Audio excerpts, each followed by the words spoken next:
మరో breaking news చూస్తున్నాం. ప్రకాశం జిల్లా గిద్దలూరు మండలం దేవనగరం సమీపంలో చిరుతపులిని అటవీ శాఖ సిబ్బంది బంధించారు. 9 అడుగుల చిరుత నిన్న గొంతులో చిక్కుకుంది. దాన్ని బయటకు తీసేందుకు అటవీ అధికారులు ప్రయత్నించారు. కానీ చీకటి పడడంతో వలలతో అలాగే బంధించి ఉంచారు. ఈ రోజు ఉదయం మళ్లీ చిరుతను బయటకు తీసి వాహనంలో తరలించారు అటవీ అధికారులు. ఇక అటవీ ప్రాంతంలో వదిలేస్తామని చెబుతున్నారు.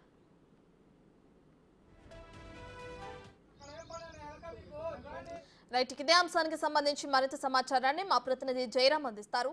రైట్ జయరాం. మండలం దేవనగరం గ్రామ సమీపంలో చిరుత సంచారం ఆందోళన కలిగిస్తుంది. నిన్న సాయంత్రం ఈ చిరుత దేవనగరం గ్రామ సమీపంలోని ఒక గోయిలో పడింది. ఆ గోయి మొత్తం కూడా 9 అడుగులు ఉంటుంది. ఆ గోయిలో చిరుత నిన్న చిక్కుకున్నది. వెంటనే స్పందించినట్టు గ్రామస్తులు ఇటు అటవీ శాఖ అధికారులకు ఇటు సమాచారం ఇచ్చారు. సమాచారం ఇచ్చినట్టు అటవీ శాఖ అధికారులు ఇటు వలలతో ఆ గొయ్యిపై అయితే చిరుత బయట రాకుండా అయితే కప్పిపెట్టారు. ప్రస్తుతానికైతే ఇటు ఫారెస్ట్ అధికారులు అందరూ అక్కడికి చేరుకున్నారు. ప్రస్తుతం చిరుతను ఇటు క్షేమంగా ఇటు బోనులు బంధించడానికి అక్కడ చర్యలు తీసుకున్న పరిస్థితి అక్కడ కనపడుతుంది. రైట్ జయరాం, అయితే అటవీ ప్రాంతంలో వదిలేస్తామని కూడా చెప్తున్నారు అధికారులు. దీనికి సంబంధించి ఎటువంటి ఇది ఉండబోతుంది, అంటే ఎప్పుడు అటవీ ప్రాంతంలో వదిలే అవకాశం కనిపిస్తుంది? అంటే ఇప్పటికే తిరుపతి నుంచి ఫారెస్ట్ అధికారులు రెస్క్యూ టీము రావాల్సి ఉంది. ప్రస్తుతానికి వాళ్ళైతే ఇప్పుడే అక్కడికి చేరుకున్నారు. ప్రస్తుతం రెస్క్యూ టీము చిరుతను బంధించి ఇటు తిరుపతిలోని జూ పార్క్ తరలించి దాన్ని వైద్య పరీక్షల అనంతరము అటవీ ప్రాంతంలోకి తరలించే అవకాశం ఉంది. రైట్, చిరుత పరిస్థితి ఏ విధంగా ఉంది, ఆరోగ్య పరిస్థితి ప్రస్తుతం జయరాం, ఆ విషయాలు ఏమైనా తెలిసినాయా? ప్రస్తుతానికైతే అటవీ శాఖ అధికారులు దాన్ని పరిశీలించారు. ప్రస్తుతం చిరుత ఇటు ఆరోగ్యంగా ఉంది. ఇటు గ్రామస్తులు కూడా చిరుతపై ఎటువంటి దాడి చేయకుండా ఆ వలలకు కప్పారు. ఆ గొయ్యి చుట్టూరు కూడా ఒక ఫెన్సింగ్ ఏర్పాటు చేసి ఇటు గ్రామస్తులు దాడి చేయకుండా దాన్ని ప్రస్తుతానికి అయితే ఒక సేఫ్టీగానే ఉంచారు. మరికొద్దిసేపట్లో గొయ్యిల నుంచి ఈ చిరుతను క్షేమంగా బయటకు తీసే అవకాశం ఉంది. Right, thank you Jayaram.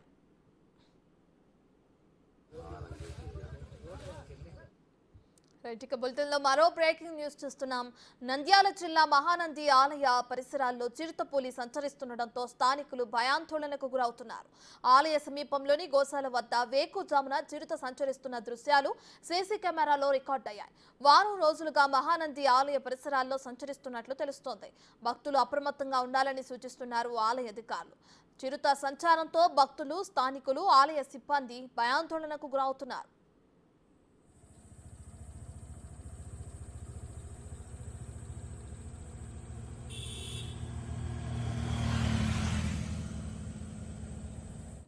గత 10 రోజులకు పైగా దేవస్థానం పరిధిలోని విద్యుత్ సబ్స్టేషన్, గోశాల, కొత్త కాలనీ సమీపంలోని ఎర్రగుంత, పార్వతీపురం కాలనీలోని మహానంది క్షేత్రం, గాజులపల్లె ఆర్ఎస్ మధ్య ఉన్న రహదారిలో చిరుత సంచరిస్తోంది.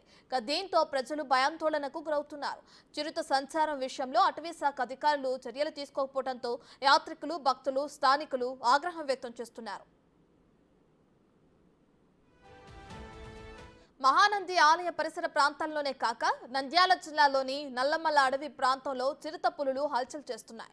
ఎన్నడూ లేని విధంగా మనుషులపై దాడులు చేయటం, చంపటం తీవ్ర కలకలం రేపుతుంది. పచ్చర్ల గ్రామానికి చెందిన మెహరూన్ బీపై దాడి చేసి చంపడం తీవ్ర భయాందోళనకు గురిచేస్తుంది. ఇదే ప్రాంతంలో నెల రోజుల వ్యవధిలో 5గురిపై దాడి చేసి 4గురిని గాయపరచగా ఓ మహిళ ప్రాణాలు కోల్పోయింది. చిరుత భయంతో జనం బిక్కుబిక్కుమంటూ కాలం వెళ్లదీస్తున్నారు.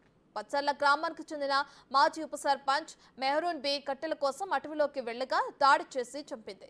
గతంలో మృతురాలి అక్కపై, అంతకుముందు వాళ్ల కుటుంబానికి చెందిన మరో యువకుడిపై కూడా చిరుత దాడి చేసింది. ఒకే కుటుంబానికి చెందిన వ్యక్తులపై చిరుత వరుస దాడులతో ఆ కుటుంబాన్ని చిరుత కక్షగట్టి దాడి చేస్తుందని మృతురాలి బంధువులు ఆందోళన వ్యక్తం చేస్తున్నారు. తాజాగా చిరుత సంచరిస్తుందన్న వాస్తవిక సమాచారాన్ని అందుకున్న అటవీ శాఖ అధికారులు సంఘటనా స్థలాన్ని పరిశీలించారు. రైట్, ఇదే అంశానికి సంబంధించి మరింత సమాచారాన్ని మా ప్రతినిధి శ్రీరామ్ అందిస్తారు ఫోన్ ఇన్ లో. రైట్ శ్రీరామ్, నంద్యాల జిల్లా మహానంది ఆలయ పరిసరాల్లో చిరుతపులి సంచరిస్తుంది. అక్కడికి వస్తున్న భక్తులు, స్థానికులు, ప్రజలు భయాందోళన వ్యక్తం చేస్తున్నారు. దీనికి సంబంధించి అటవీ శాఖ అధికారులు ఎటువంటి చర్యలు తీసుకోనున్నారు? రత్న, నంద్యాల జిల్లా మహానంది కావచ్చు లేదా నిన్న జరిగినటువంటి మహానంది మండలము పచ్చర్ల అనేటటువంటి గ్రామంలో కూడా మొన్న జరిగినటువంటి ఉప సర్పంచ్ గా పనిచేసినటువంటి మెహరున్బి ఈ కట్టెల కోసం అటవీకి వెళ్ళినటువంటి క్రమంలో చిరుత ఒక్కసారిగా దాడి చేసినటువంటి క్రమంలో తల భాగం బాగా మొత్తం బ్లడ్ క్లాట్ కావడం, బ్లడ్ తో పాటు ఆ తల భాగం మొత్తం దాడి చేసినట్లుగా తెలిసింది. తర్వాత అక్కడ వెళ్ళినటువంటి కట్టెలకు వెళ్ళినటువంటి మెహరున్బి ఎంతసేపటికి రాకపోవడంతో స్థానికంగా ఉండేటటువంటి తమ బంధువులు, గ్రామస్తులు జరిగినటువంటి సంఘటన స్థలానికి వెళ్ళినట్లుగా తెలుస్తుంది. అయితే ఘటన జరిగినటువంటి సందర్భంలో మెహరున్బి కేకలు వేసిందంటూ కూడా గ్రామస్తులు వెళ్లి చూడగా జరగరనే సంఘటన జరిగింది. అయితే దానికి సంబంధించి అటవీకి సంబంధించినటువంటి అధికారులు జరిగినటువంటి ఘటనకు సంబంధించి నిన్న హుటాహుటిన అప్రమత్తమై దాదాపుగా 10 ట్రాప్ కెమెరాలు, 2 బోన్లను ఏర్పాటు చేయడం జరిగింది. చిరుత సంచరిస్తున్నటువంటి ఆ ప్రాంతం ఏదైతే ఉందో ఆ ప్రాంతానికి సంబంధించినటువంటి వాటిలో ట్రాప్ కెమెరా ద్వారా ఆ పులిని ఖచ్చితంగా బంధించే విధంగా అధికారులు ముమ్మరంగా చర్యలు కొనసాగించడం జరిగింది. అయితే మహానంది సమీపంలో, ఆలయ సమీపంలో కూడా చిరుత కలకలం సృష్టించింది. ఈ నంద్యాల జిల్లా సంబంధించినటువంటి జిల్లా కేంద్రంలో ఇలాంటి ఘటనలు చోటు చేసుకోవడంతో ప్రజలు బిక్కుబిక్కుమంటూ భయభ్రాంతులు. Right, thank you Sriram.